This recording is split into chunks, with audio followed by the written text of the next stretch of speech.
first off, if you could just introduce us, for the 10 people who still don't know what Abominable is, if you could introduce us to the world of Abominable. Abominable is a film. Ultimately, it's a film about a group of kids who find a young girl who finds a Yeti on her roof and has a mission to get him home. That's what it is on paper. But the real journey is kind of the idea of what home is. What does home mean to people? What does home mean after loss? What does home mean when you are a young person trying to figure yourself out? And yeah, that's Abominable. You play Yi in the movie. Yeah. I know she's partly based on Jill, the director, partly based her on herself, her own sort of attitude. So how did you go about finding your own version of Yi? You know, Yi was so,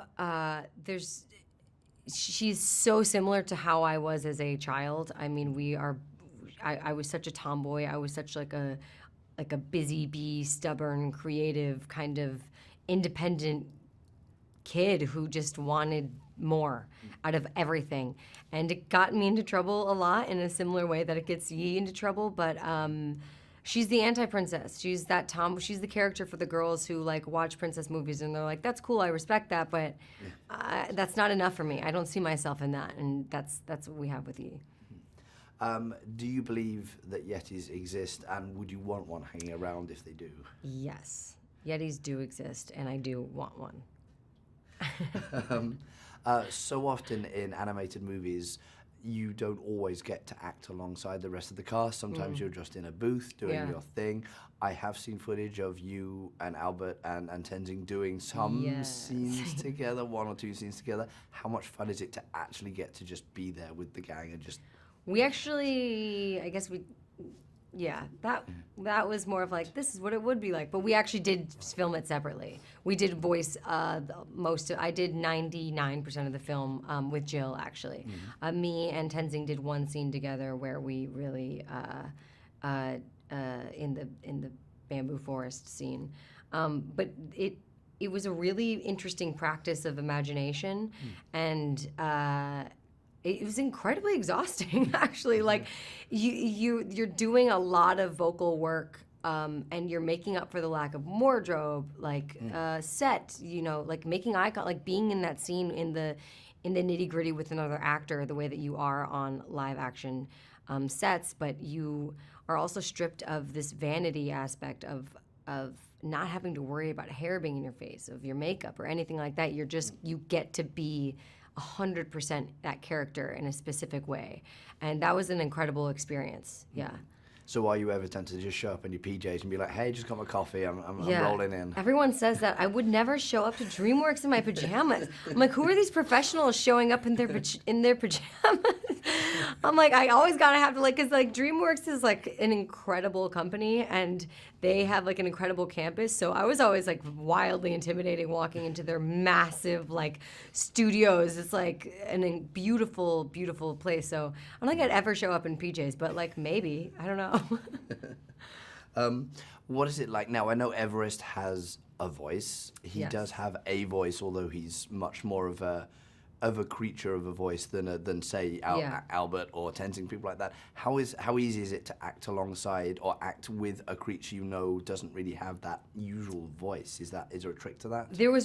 I was never reacting to anything. So it wasn't like with the other characters, Jill would voice their lines, but that was when I was kind of in my complete state of imagination, and there's a lot of the times where you're reading the lines, but you're also kind of in this other kind of out of body experience where you're fully not present in where you are standing, and you are imagining that you're looking up at this bigger thing, and we weren't acting to any noises or anything like that, and we only had a few kind of examples of how he moved or what he would be doing. So I became very specific with Jill, and this is why Jill is such an incredible director, is I would ask her very probably oddly specific questions of like, so is he leaning down right now? Or is he sitting up? Am I touching his face? Am I doing this? What specifically? Because when you talk to someone like this, it'll be different rather than like if you're yelling at them and do it like, so there's little details and logistics that you are subconsciously kind of calculating when you're in real life. And so once you get the hang of that, everything kind of becomes magical. What are you hoping people take away from the movie? I mean, obviously it has a great message to share about nature and about also in terms of with Jin, it's disconnecting maybe a little bit from always looking at your phone. Yeah. Is there something you specifically are hoping people take from Abominable? There's so many different things that I hope people take away, but I think most importantly for me, I just want people to see that there can be a story that stars a young woman who is Chinese, that is set in China, and it can be a completely universal story for every single type of person to love. That you don't have to be a Chinese girl to love this movie. You don't have to be Asian. You don't have to be a girl. You could be every different type of Yeti and still love this film because it's a good film. Every different type of Yeti, like it. And then, so you mentioned about the challenges and everything. Was there one scene in particular where you were just like, oh, how are we going to do this when I have no idea? Like there's a canola field that's turning into a wave. How am I acting this? I think the most difficult parts were honestly the efforts of like any sort of action efforts. My first instinct were to do like Marvel action efforts, which is when I would play, the superhero that I played, which is like, it's much more like real fighting. But the efforts of like, okay, so it'd be Jill going, okay, so you're holding on to his fur and you're riding, he's jumping from building to building and the helicopters are chasing you and then you land on this boat. Like there's all these things and you're like, well, I have no reality to pull from in that sense. So I have absolutely no idea how to kind of gauge how much of a reaction she'd be giving or, that kind of thing. So that was actually incredibly physically demanding because it's also, you have to make sure your voice doesn't sound static, obviously, but you have to be completely still. Yeah. So there was like a weird physical give and take with that was like just physically demanding in a way that I found surprising. I've discussed this with the boys already, but when Abominable is a big hit and you guys start thinking about a sequel, what is your pitch for Abominable 2 Yeti again? Man, I like teenage Everest, because he's a young kid. Well, I don't want to give that one. Well, we find out that he is a younger Yeti.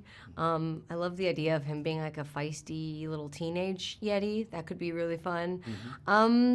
I just want to see where he is. I have the potential is endless. I just hope people love the first one. So then, final question.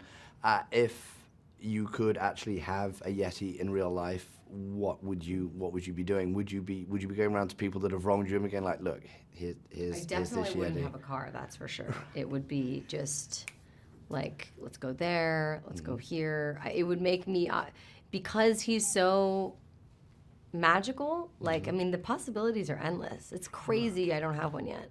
Yeah. I'm waiting for DreamWorks to give me one. It just seems fair, doesn't it? It's all I ask. You've put all the work in now. You guys. Where's the Yeti? Wrap gift.